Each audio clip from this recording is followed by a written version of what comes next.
Olá pessoal, eu sou o Michael e no vídeo de hoje nós vamos falar então sobre a teleaula de número 8.2. Então, bora pro vídeo! Bom pessoal, não se esqueça aquele recadinho embaixo, se possível se inscrever no canal e deixar o like, isso ajuda bastante a seguir crescendo aqui dentro do YouTube. Estamos fazendo esse acompanhamento completo aqui na segunda turma do Mais Saúde com a gente. Quanto mais inscritos e mais like a gente tiver, mais pessoas a gente já consegue estar alcançando. E também tem os vídeos geral aqui do canal sobre questão de prevenção e promoção em saúde que vocês podem estar assistindo. Então, essa questão da teleaula 8.2, então, entrou hoje de manhã, né? Temos a disciplina, então, sobre essa questão de doenças emergentes e reemergentes. A gente já viu a teleaula 8.1 da semana passada. A 8.2 vai tratar sobre a questão de arbovirose, e a 8.3 vai continuar nesse assunto. Então, na 8.2, mais especificamente, essas doenças causadas pela arbovirose, e na aula 8.3, métodos para combater as arboviroses. Então, a primeira coisa que a gente tem que estar observando aqui é que a dengue, em 2024, ela foi 4 vezes maior que a quantidade de casos e, infelizmente, de óbitos em 2023, o que é uma questão muito preocupante, que a gente tem que estar sempre ficando atento, né?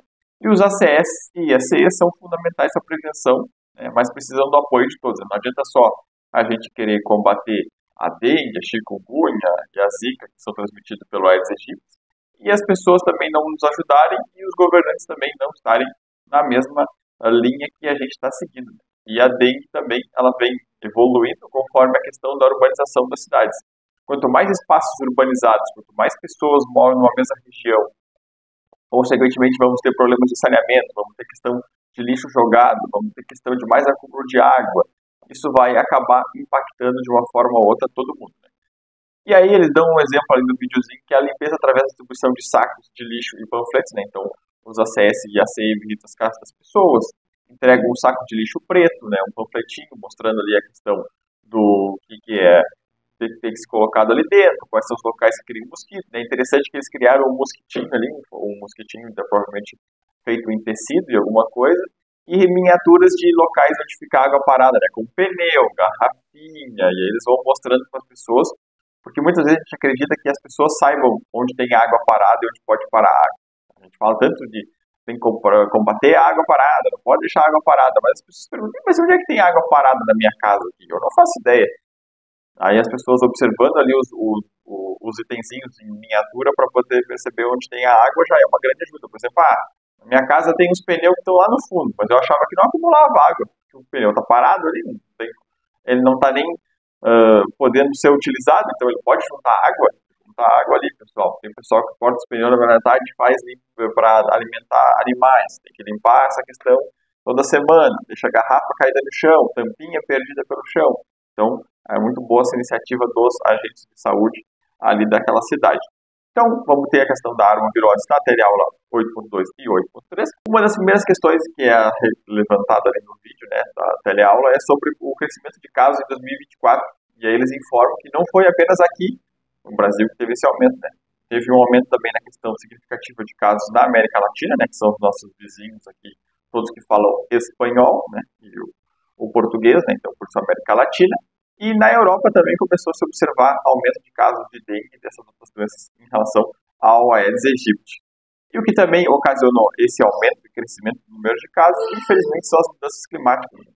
Que elas vêm aumentando a incidência das doenças. E quanto mais mudança climática a gente for percebendo, mais extremos que a gente vive. Por exemplo, agora estamos aqui no verão, né? A minha cidade fica no Rio Grande do Sul, nosso calor aqui talvez não seja tão grande quanto em outras regiões, mas a gente passou por períodos de inundação, agora um período de seca, já tem cidade que ficou inundada, onde os rios estão extremamente com nível baixo, né? Uma quantidade muito diminuída de água. E aí, de vez em quando, tem tempestades locais.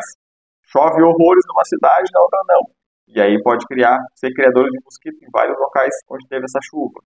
E aí, com o calor que faz no dia seguinte, a larva do mosquito se prolifera e se reproduz muito mais rápido. Então, são questões que a gente tem que ficar sempre atento, né? E aquela questão que a gente já viu em aulas anteriores, como determinantes e condicionantes de saúde, né? O que influencia a vida das pessoas no dia a dia, né? O quanto o meio onde elas vivem vão estar influenciando tudo isso. E nos próximos anos? É difícil dizer, né, pessoal? A gente gostaria de dizer, a dengue vai desaparecer agora em 2029 e não vai mais existir dengue no Brasil. Não vai ter mais nenhum outro tipo de problema. mas é muito difícil da gente ter essa resposta por causa que ela é muito cíclica, né? E principalmente no primeiro semestre, onde ela é mais atuante, a gente tem mais esses tipos de problema, né? Primeiro semestre, lembrando, então, que agora de janeiro até junho é o período que ela mais se prolifera e mais tem chance de estar se contaminando e causando agravos à saúde, né? Ah, mas então quer dizer que no segundo semestre não tem dengue. Não, tem dengue também, segue existindo. O mosquito segue se proliferando. Mas no primeiro semestre, por causa do calor, e dessa questão de mudanças climáticas e as chuvas, acaba que eles se reproduzem e contaminam mais pessoas de uma forma mais rápida, né? E aí a gente tem que ficar cuidando porque muitos locais podem apresentar quadros de epidemia, né? Então o Brasil todo ele tem esse risco praticamente a partir de agora. Aqui na região do Rio Grande do Sul, por muitos anos, enquanto que tinha casos graves lá em São Paulo, Curitiba e outras regiões, Santa Catarina, não tinha nada aqui, poucos casos, a maioria era que vinha de fora. Agora a gente já tem casos que são aqui mesmo da cidade, então é uma questão que muito provavelmente a gente possa ter surtos e epidemias locais mais à frente. As novas estratégias das arboviroses, né? A arbovirose, então, é essa doença que é transmitida por mosquitos, né? Moscas e animais silvestres, que são esses que acabam sobrevoando a nossa vida, né? Então, são os moscas e os mosquitos, como a gente vai poder ver. Tem uma questão de que é necessário ter, para combater essa questão da arbovirose, ações intersetoriais, né? Como questão de limpeza urbana, saúde pública. Vou dar um exemplo aqui, pessoal. Eu limpei meu pátio, tá? Beleza. Eu recebi um ACL, falou que tinha que fazer a limpeza do meu pátio, o ACS falou a mesma coisa. Eu resolvi fazer uma limpa. Juntei tudo que era coisa que podia acumular água, peguei e larguei na frente de casa. Deixei ali. A responsabilidade não é mais minha. Agora o meu terreno está limpo. Na verdade não, né, pessoal? Eu simplesmente largar ali na frente da minha casa vai seguir tendo o mesmo tipo de problema. Largar o lixo na rua, botar o lixo no terreno baldio do vizinho, o problema vai seguir existindo. O lixo está ali, Então por isso que a gente precisa de uma ação de todos. Fez essa limpeza no pátio? Tem coleta seletiva na sua cidade? Separa para coleta seletiva. Não tem coleta seletiva, mas tem a coleta do lixo tradicional, que talvez não seria o ideal, mas aí eu coloco ali para eles fazer o recolhimento. Tem catadores de rua, catadores de material reciclável na rua. Então, pode dar para eles que eles vão fazer o descarte mais adequado. Então, tem que ter esse tipo de ações intersetoriais. Uso de larvicidas em alguns lugares, né, que é vamos chamar então de veneno para passar e matar os mosquitos, né, vai ser colocado na água, vai ser colocado através daquelas máquinas de pulverização, então são vários fatores, né. E o mosquito com a albache, né, que é uma bactéria que vai no mosquito ali, que eles injetam no mosquito e ela começa a fazer uma diminuição na questão da população e também uma questão de diminuição de transmissão, a gente vai ver depois mais adiante, né, no próximo vídeo da teleaula explica direitinho isso. Não é uma solução mágica ou única que vai estar resolvendo o problema. Não quer dizer que a gente vai modificar o mosquito e está resolvendo o nosso problema. A gente vai precisar tendo todas as ações ainda a seguir depois também. O papel do ACS/ACI é muito importante, porque ele vai conhecer os principais criadores do seu território, né? As principais áreas de risco, terreno baldio, acumuladores, cemitérios, obras abandonadas. Então, isso é importante estar sempre atento, né? E sempre envolver a comunidade para cuidar do seu próprio pátio também. O controle não é só da saúde, mas a saúde que precisa ajudar no controle junto à comunidade. Então, não é responsabilidade apenas da saúde, mas a saúde é quem tem que informar as pessoas sobre os cuidados que elas precisam ter. É meio contraditório, mas é o que infelizmente acontece e é o que precisa acontecer com mais regularidade. A gente tem que usar a nossa voz como agente de saúde para estar levando essas informações para as pessoas, mas em contrapartida precisamos do apoio não só da população, quanto dos governantes também. A CS e a CI precisam saber dos sintomas básicos e dos mais graves e sempre orientar as pessoas a procurar atendimento, né, principalmente idosos e crianças, né, e pessoas que têm outros problemas de saúde. Então é importante ter esse conhecimento. Por exemplo, me telefona uma pessoa ou me encontra na rua uma pessoa e diz, que eu estou começando com umas manchas vermelhas. E aí se eu não sei o que é as manchas vermelhas, quem sabe é uma reação alérgica, alguma coisa que pode ter comido, mas na verdade pode ser dengue. Então tem que ter esse cuidado. A pessoa, eu estou com uma dor aqui atrás das vistas, né? Uma dor aqui atrás dos olhos, nunca tinha sentido isso. Talvez tenha usado o telefone demais, pode ser dengue.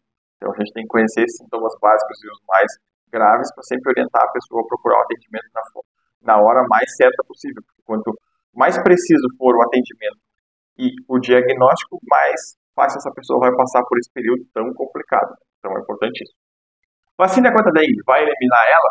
Não, pessoal, não vai. A vacina da dengue não vai acabar eliminando o mosquito completamente, mas vai ajudar a controlar e evitar casos mais graves, né, da doença e de todos os fatores. E a vacina está disponível para crianças de 10 a 14 anos em 2 doses. Faz uma primeira dose, depois faz um reforço. Então é importante fazer essa vacinação que vai ajudar a controlar esses casos nessa faixa etária e, consequentemente, proteger eles mais, né? Depois, quem sabe, se expandir a vacinação ou outras medidas, como a gente vai ver mais adiante, para ajudar no controle. A chikungunya, então, representa um perigo novo, né? Ela causa dores muito fortes e períodos de sintomas muito maiores, né? Que pode variar de... A dengue, normalmente, pessoal, é 15 dias, tá? Pode ser um pouquinho mais, um pouquinho menos. Mas a chikungunya pode ser de 3 meses a 1 ano sentindo os sintomas. Então, é bem complicado, impacta a vida de muita gente. Né? Muita gente que passa o ano todo sofrendo com problemas e isso acaba afetando o seu desempenho. Surtos pontuais podem ocorrer, né, como a gente já pode perceber que algumas vezes já ocorreram na cidade, ou pode ocorrer em alguma parte do país também. É extremamente difícil identificar os casos, né, e é preciso aumentar a prevenção e a promoção de saúde para levar essa compreensão até as pessoas. Aí eles dão um exemplo ali que a CS e a C estão reunindo ali com o pessoal da saúde, que é a tecnologia do mapa de calor. Então, se tem um diagnóstico de dengue, chikungunya, zika, se insere num aplicativo de mapa de calor e ele vai informar onde está mais especificamente. Por exemplo, a região sudeste da minha cidade está com muito problema. Então, a gente vai fazer uma ação específica lá, porque é lá que o mosquito está atuando com mais vigor. Então, a gente vai no lugar certo para tentar combater o mosquito. Por exemplo, eu não dou nem bola para essas informações. Aqui na minha cidade, todo mundo procura e vai, visita a sua rua e é só isso. Mas é o que acontece, a gente está visitando talvez uma rua e não tem nenhum problema com dengue ou com o Aedes aegypti, com a chikungunya e o zika. E aí, em contrapartida, a gente abandonou um bairro que está tendo casos toda semana. Se a gente usar a tecnologia a nosso favor, a gente pode perceber que aquele bairro está mais propício, a gente faz ações mais lá e assim, consequentemente, protege a cidade de uma forma como um todo. Né? Zika vírus, então, tem menos casos que os demais, porém isso não significa que seja menos perigosa. Ela começou a aparecer principalmente e se proliferar de 2016 em diante, ela está completando praticamente 10 anos agora no ano que vem, e ela prejudica principalmente gestantes e crianças, né, que nascem com a questão da microcefalia, o que vai causar problemas futuros significativos. A questão da febre amarela. Tem vacina desde 1937, pessoal, então quer me dizer, Mike, que tanto tempo vacinando, não tem mais febre amarela, acabou a febre amarela. Na verdade não é bem assim. É verdade que tem a vacina, mas o vírus circula muito em áreas silvestres, né? E de tempos em tempos ele acaba voltando. Por isso que tem uma importância muito significativa aquele que a gente chamava de sentinelas, né? Que são primatas, no caso aí são primatas não humanos, né? Que são os macacos, os bugios e todas as espécies, subespécies que eles acabam tendo, e eles são os primeiros a dar sinais. Por exemplo, a gente sempre ouve falar em algum lugar quando está surgindo a questão da febre amarela, que se observou bugios sendo mortos. Bugios é o macaco mais comum aqui da região, né? Mas algum macaco em alguma região acabou morrendo ali por causa da questão da febre amarela. E aí se começa a observar depois do tempo casos da população. Então, nós temos que estar tomando cuidado com esses sentinelas, né, nas regiões que eles atuam e vivem ali, que eles são o primeiro sinal de que algum problema pode estar acontecendo. A vacinação não é uniforme no Brasil. Apenas após os casos de 2016 e 2019, que teve um aumento significativo, que se ampliou a vacinação. Criança, então, faz aquela questão de 2 doses e adulto faz uma dose única só, então, apenas. Aí todo mundo tem que estar observando se sua região tem prevalência ou não. Aqui na minha cidade não tem prevalência de febre amarela, nem a silvestre, nem a urbana. Então, normalmente a gente faz as vacinas apenas nas crianças. Mas se um adulto, por exemplo, vai sair daqui da minha cidade e ir para a região noroeste do estado do Rio Grande do Sul, já é recomendado que ele faça a vacinação, porque naquela região tem, assim em outras regiões do Brasil. Mas Mike, eu não vou viajar para nenhum lugar aqui do Brasil, eu vou ir para conseguir um dinheiro aqui e vou para a Europa, né? Vai precisar da vacina da febre amarela, porque eles exigem lá também, pessoal. Então, de uma forma ou outra, se possível, faça a sua vacina contra a febre amarela. Minha cidade não tem nada de febre amarela, eu não quero fazer? Então não tem problema. Mas se começar a ter casos na cidade, o bom seria fazer, vai viajar, é bom fazer também. Esses cuidados que precisam ser tomados. Em área silvestre, ele circula muito, então, em duas questões de arbovírus, né, que é o Hemagogus e os sabetes, né, que então ele fica circulando neles ali, por isso que muitas vezes a gente sabe que o Aedes aegypti também transmite a febre amarela na questão urbana, mas na questão silvestre, né, nos matos, região de muitas árvores, é aqui nesses dois que está o problema da circulação da febre amarela. Os ACS e ACE podem ficar atentos aos sentinelas, né, se estiver na sua região, por exemplo, aqui a minha região não tem, mas vamos supor que a gente tem uma mata nativa aqui, e aí a gente foi fazer uma ação com uma escola, falando sobre a importância do verde, né, todos os cuidados que a gente tem que ter com as mudanças climáticas, e coincidentemente a gente encontrou um primata não humano morto ali na floresta. Então a gente já pode ter certeza que alguma coisa aconteceu. Pode ser a questão da febre amarela. A gente chamaria os órgãos responsáveis, eles fariam uma análise para observar se sim ou não foi o caso do primata, foi a febre amarela. Tem um aplicativo chamado Sysgel, né, da Fiocruz, e é possível fazer notificações por ali em casos suspeitos de febre amarela. Aí outro problema que a gente tem tido é a questão da febre Oropoche, né, que não é transmitida pelo Aedes aegypti, ainda bem, né, mais uma que seria transmitida por ele. As pessoas, ele acabaria se tornando um super mosquito aqui no Brasil, né, quando ele já transmite 4 tipos de doenças. Então, essa aí não é mais especificamente dele, a gente vai ver que o vetor é até diferente um pouquinho. Ela é meio parecida com a questão do Zika, né, então ela pode ser transmitida de mãe para filho, e tem que tomar cuidado, né, principalmente gestante, que tem suspeita de Zika, chikungunya, dengue ou a febre Oropoche também, né, tem que fazer um acompanhamento e exames amplos, né, para fazer todo o acompanhamento durante essa questão da gestação. Ela é uma doença nova, né, ela era bem mais comum na Amazônia, porém no ano passado já se encontrou em praticamente todo o território do Brasil. E ainda precisa entender muito esse novo vírus, por causa que as pessoas e os especialistas estão tendo dificuldade em saber ciclo, questão de o que ajuda ele, né? Normalmente os inseticidas e larvicidas utilizados para os mosquitos não funcionam, isso porque ele é transmitido por uma mosca, né? Mais conhecida como aquela questão também de uma mosca chamada maruim, né? Aqui no Rio Grande do Sul a gente chama de miruim ou mosquito pólvora, que na verdade não tem nada a ver com mosquito, né? É uma mosca bem pequenininha que se desenvolve em matérias orgânicas, né? Não sei se na casa de vocês tem, mas se vocês, por exemplo, compraram uma alface, alguma planta que tenha folhas e coisas, ou cascas, e largaram num canto da casa, num balde que tem na rua, para deixar para coletar essas questões mais orgânicas, vocês vão estar percebendo que vai estar se criando na volta desses materiais um monte de mosquinha estranha, diferencinha, bem pequenininha. Essas mosquinhas que são o problema. Tá? Então, por isso que tem que tomar esses cuidados, né?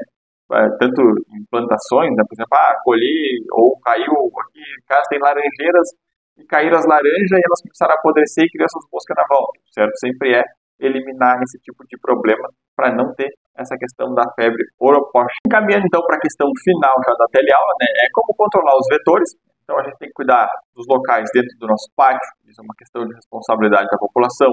Cuidar dos bairros, que é uma questão dos governantes. A questão da prevenção e promoção de saúde, que é feita pelos ACS, ACE, e a saúde de uma forma geral, né? Então uma das principais formas que a gente tem para controlar esses vetores. Na teleaula seguinte tem a questão da tecnologia que está sendo utilizada, mas a princípio a gente tem que unir a tecnologia com esses cuidados aqui também. Porque mesmo informadas as pessoas não fazem sua parte. Essa aqui é difícil de responder, né, pessoal? Porque todo mundo sabe o que precisa ser feito, como precisa ser feito, mas infelizmente nada é feito. Essa é a grande realidade que a gente tem na sua cidade, no seu estado e no Brasil como um todo. Pode ser observado porque até 90% dessa questão de larvas e circulação de mosquito são detectados nas casas. Né? Então, a gente sabe que, infelizmente, isso acontece. Por isso tem a questão da importância de limpar o pátio, se atentar a postes de animais de estimação, né? Limpar ele pelo menos algumas vezes na semana ou todos os dias da semana, dependendo de qual animal de estimação você tem, né? Normalmente cachorro e gato. Precisa que esse pote seja limpo sempre, até porque o mosquito deposita os ovos dali, depositou num potinho. O potinho secou, esvaziou. Aí choveu ou eu botei água de volta. O ovo do mosquito não morreu enquanto que ele ficou vazio. Ele ficou preso ali. Qualquer umidadezinha que tenha, ele pode durar ali, sabe, sei lá, acho que é 365 dias. Ele dura praticamente um ano ali dentro do ovo, onde está a larva. Então, qualquer água que ele entre em contato, ele pode eclodir depois de um prazo. Então, é importante tomar esse cuidado. Limpar calhas, né? Piscinas, tem que cuidar em locais públicos, né? Todos sabemos, locais públicos como aquela questão que no vídeo ali a mulher fala, E cascas de árvore caídas no chão pode acumular água, sinaleiras pode acumular água, os semáforos, dependendo da região onde você mora, placas mal instaladas que ficam com o cano aparecendo ali pode acumular água. Então, todos sabemos o que precisa ser feito, mas nós vamos deixando de lado, não, isso aí eu faço outra hora, eu limpo o pátio, isso aqui não vai acontecer aqui no meu bairro, a prefeitura não limpa mesmo, também não vou limpar. Então fica assim, a gente sabe que isso acaba impactando na vida de todo mundo. A gente sabe que não é nada complexo, mas as pessoas acabam não fazendo. A gente tem que tentar sempre transformar essa realidade através da prevenção, promoção e tudo que a gente aprende aqui ao longo da capacitação no curso, e saber que a responsabilidade é de todos também, né? Agente de saúde, agente de combate a endemias, população e governante, todo mundo tem que estar envolvido para conseguir combater e controlar esse surto de Aedes aegypti e todos os problemas que ele pode trazer à nossa saúde. Então tá, pessoal, o vídeo de hoje foi esse, ele tratou sobre a teleaula 8.2, eu espero que vocês tenham gostado e até a próxima!